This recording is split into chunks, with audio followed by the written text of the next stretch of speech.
Today's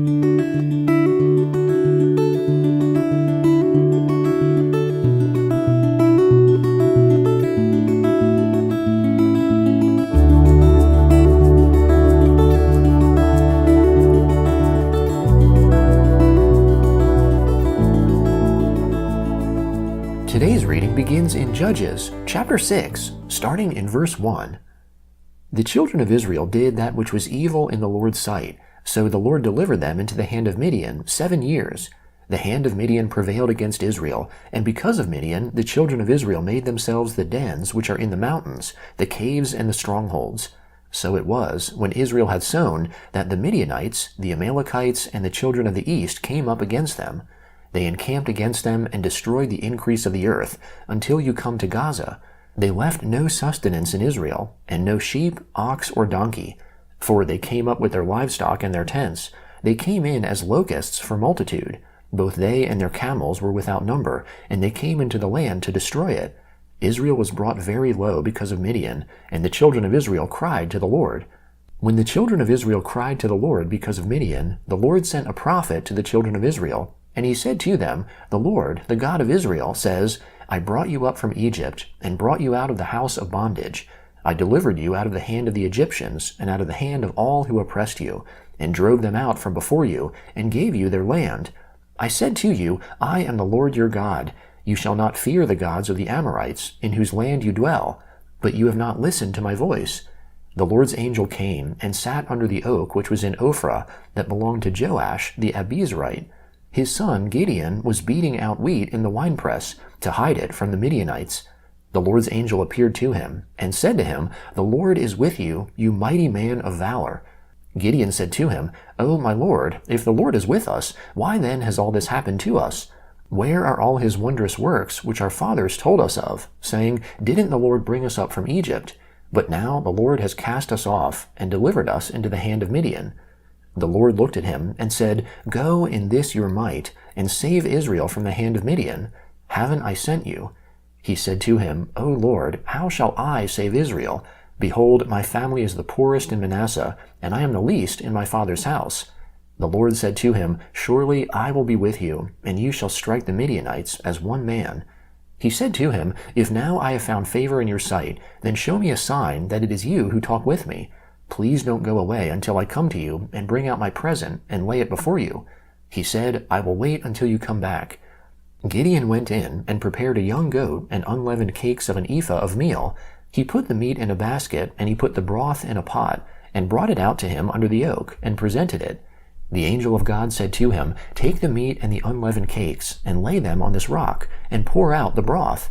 He did so.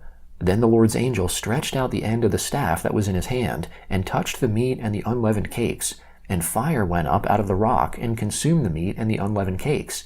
Then the Lord's angel departed out of his sight. Gideon saw that he was the Lord's angel, and Gideon said, Alas, Lord God, because I have seen the Lord's angel face to face. The Lord said to him, Peace be to you, don't be afraid, you shall not die. Then Gideon built an altar there to the Lord, and called it, The Lord is Peace. To this day it is still in Ophrah of the Abiezrites. That same night the Lord said to him, Take your father's bull, even the second bull 7 years old, and throw down the altar of Baal that your father has, and cut down the Asherah that is by it.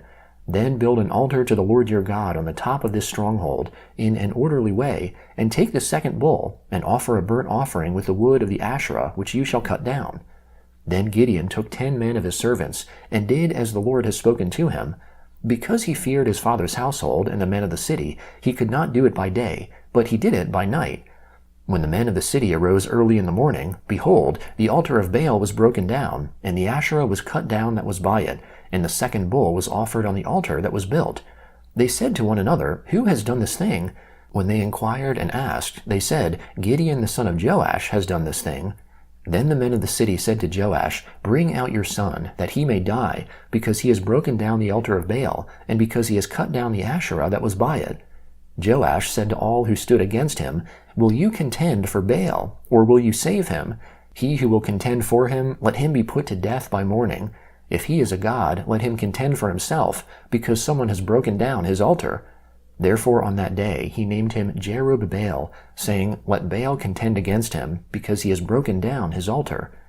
Then all the Midianites and the Amalekites and the children of the east assembled themselves together, and they passed over, and encamped in the valley of Jezreel. But the Lord's Spirit came on Gideon, and he blew a trumpet, and Abiezer was gathered together to follow him.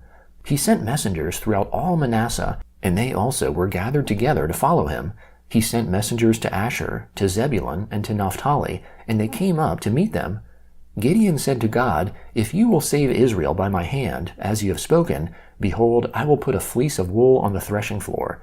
If there is dew on the fleece only, and it is dry on all the ground, then I'll know that you will save Israel by my hand, as you have spoken.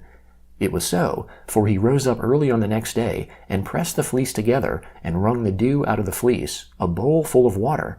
Gideon said to God, Don't let your anger be kindled against me, and I will speak but this once. Please let me make a trial just this once with the fleece. Let it now be dry only on the fleece, and on all the ground let there be dew. God did so that night, for it was dry on the fleece only, and there was dew on all the ground. The Gospel of Luke, chapter 22, starting in verse 54. They seized him, that is, Jesus, and led him away, and brought him into the high priest's house. But Peter followed from a distance. When they had kindled a fire in the middle of the courtyard, and had sat down together, Peter sat amongst them. A certain servant girl saw him as he sat in the light, and, looking intently at him, said, This man also was with him. He denied Jesus, saying, Woman, I don't know him. After a little while someone else saw him, and said, You also are one of them. But Peter answered, Man, I am not. After about 1 hour passed, another confidently affirmed, saying, Truly, this man also was with him, for he is a Galilean. But Peter said, Man, I don't know what you are talking about. Immediately, while he was still speaking, a rooster crowed. The Lord turned and looked at Peter. Then Peter remembered the Lord's word, how he said to him, Before the rooster crows, you will deny me 3 times. He went out and wept bitterly. The men who held Jesus mocked him and beat him. Having blindfolded him, they struck him on the face and asked him, Prophesy, who is the one who struck you? They spoke many other things against him, insulting him. As soon as it was day, the assembly of the elders of the people were gathered together, both chief priests and scribes, and they led him away into their council, saying, If you are the Christ, tell us. But he said to them, If I tell you, you won't believe, and if I ask, you will in no way answer me or let me go. From now on, the Son of Man will be seated at the right hand of the power of God. They all said, Are you then the Son of God? He said to them, You say it, because I am. They said, Why do we need any more witness? For we ourselves have heard from his own mouth. The whole company of them rose up and brought him before Pilate. They began to accuse him, saying, We found this man perverting the nation, forbidding paying taxes to Caesar, and saying that he himself is Christ, a king. Pilate asked him, Are you the king of the Jews? He answered him, So you say. Pilate said to the chief priests and the multitudes, I find no basis for a charge against this man. But they insisted, saying, He stirs up the people, teaching throughout all Judea, beginning from Galilee even to this place. But when Pilate heard Galilee mentioned, he asked if the man was a Galilean. When he found out that he was in Herod's jurisdiction, he sent him to Herod, who was also in Jerusalem during those days. Now when Herod saw Jesus, he was exceedingly glad, for he had wanted to see him for a long time, because he had heard many things about him. He hoped to see some miracle done by him. He questioned him with many words, but he gave no answers. The chief priests and the scribes stood, vehemently accusing him. Herod with his soldiers humiliated him and mocked him. Dressing him in luxurious clothing, they sent him back to Pilate. Herod and Pilate became friends with each other that very day, for before that they were enemies with each other. Psalm 95, beginning in verse 1. O come, let's sing to the Lord. Let's shout aloud to the rock of our salvation. Let's come before his presence with thanksgiving. Let's extol him with songs. For the Lord is a great God, a great King above all gods. In his hand are the deep places of the earth. The heights of the mountains are also his. The sea is his, and he made it. His hands formed the dry land. O come, let's worship and bow down. Let's kneel before the Lord, our Maker, for he is our God. We are the people of his pasture, and the sheep in his care. Today, oh, that you would hear his voice. Don't harden your heart, as at Meribah, as in the day of Massah in the wilderness, when your fathers tempted me, tested me, and saw my work.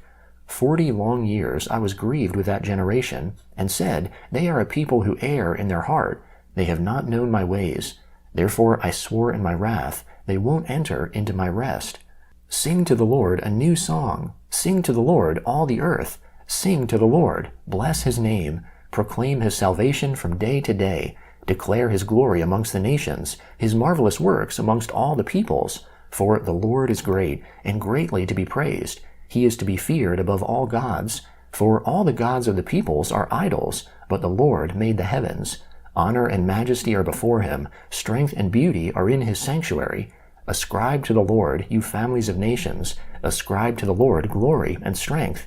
Ascribe to the Lord the glory due to his name. Bring an offering, and come into his courts. Worship the Lord in holy array. Tremble before him, all the earth. Say amongst the nations, the Lord reigns. The world is also established. It can't be moved. He will judge the peoples with equity. Let the heavens be glad, and let the earth rejoice. Let the sea roar, and its fullness. Let the field and all that is in it exult. Then all the trees of the woods shall sing for joy before the Lord, for he comes to judge the earth. He will judge the world with righteousness, the peoples with his truth.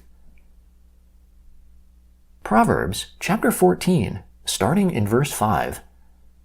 A truthful witness will not lie, but a false witness pours out lies. A scoffer seeks wisdom and doesn't find it, but knowledge comes easily to a discerning person.